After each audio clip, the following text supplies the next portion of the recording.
2016, on the 23rd of March, an artificial intelligence chatterbot was released by a major American software corporation via the social media platform Twitter. The talkbot was designed to mimic the online language patterns of an innocent 19-year-old girl and was introduced as an experiment to better understand how humans converse and relate on social media.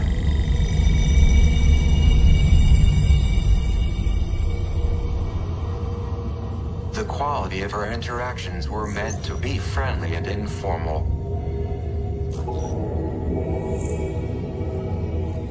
The AI would learn from humans.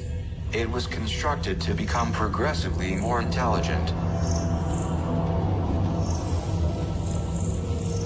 The experiment performed as designed. The robot did indeed learn, but not as intended.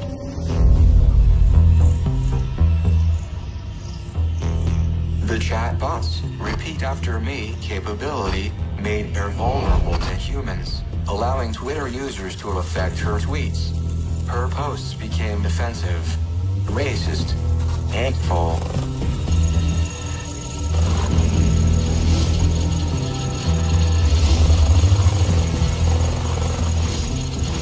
After more than 50,000 followers and almost 100,000 tweets, the software corporation was forced to shut the bot down.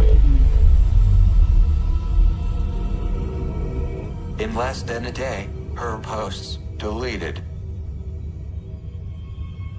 Humans must take care in teaching AI, or one day, we will be the ones deleted. A new debate involving Google, its artificial intelligence chatbot, and one of its engineers. Yeah, let's lay this out. Engineer Blake Lemoine says a chatbot project he was working on called LaMDA can express thoughts and feelings equivalent to that of a child. And now he wants the company to get consent from the computer program before running experiments on it. Google placed Lemoine on leave for violating its confidentiality policy after he published transcripts of conversations between himself and the chatbot. The company also released a statement saying, quote, "Our team, including ethicists and technologists, has reviewed Blake's concerns and per our AI principles and have informed him that the evidence does not support his claims. He was told that there was no evidence that LaMDA was sentient and lots of evidence against it." Let's bring in Natasha Tiku, tech culture reporter for the Washington Post. Natasha, okay, this one is admittedly a little over my head. I can't even understand the engineer's complaints that a chatbot could need consent in the way that you would ask a child before running an experiment on it. So walk us through this. How does this work? And does the AI community believe these technologies are really capable of reaching that? Yes. Yes, these are extremely important questions. I'm so glad you're asking them. I should say that every expert that I interviewed for the story, and as you said, Google itself, it adamantly says that it's actually a chatbot generator, is not sentient, and that Blake is misunderstanding the way that the technology works. These are called, the way the deep learning and large language models works is you feed in a massive corpus of data from the internet. So it's really just pattern recognition. It understands, by looking at all of this data, which word might come next in a sequence, which word might come next in a sentence. And if you feed it on Wikipedia and Reddit and, other internet dialogue, it understands, it quote unquote learns how to put sentences together that sound like they have meaning. But all of the experts say that he is mistaken and not understanding the technology properly. However,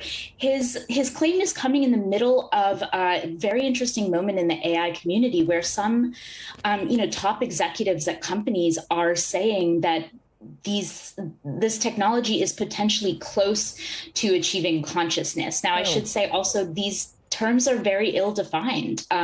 Like you said, it's almost like some of the experts are as under the thrall of sci-fi as the rest of us. Yeah.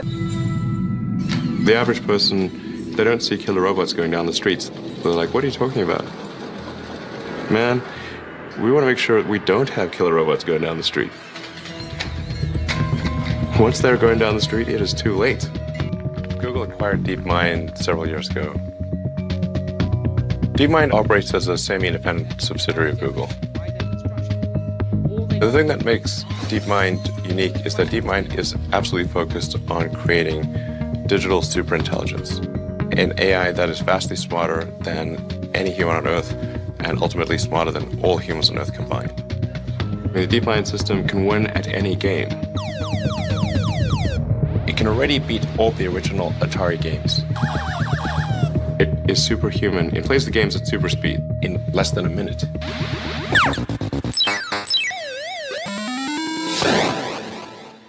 DeepMind's AI has administrator-level access to Google's servers to optimize energy usage at the data centers. However, this could be an unintentional Trojan horse.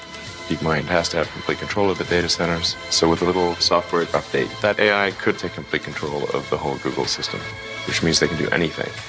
They can look at all your data, you can do anything. We're rapidly headed towards digital superintelligence that far exceeds any human. I think it's very obvious. AI doesn't have to be evil to destroy humanity. If AI has a goal and humanity just happens to be in the way, it will destroy humanity as a matter of course, without even thinking about it. No hard feelings.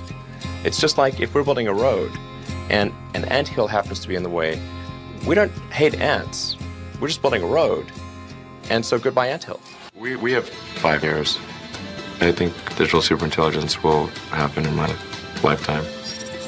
100%. I think it's incredibly important that AI not be other. It must be us.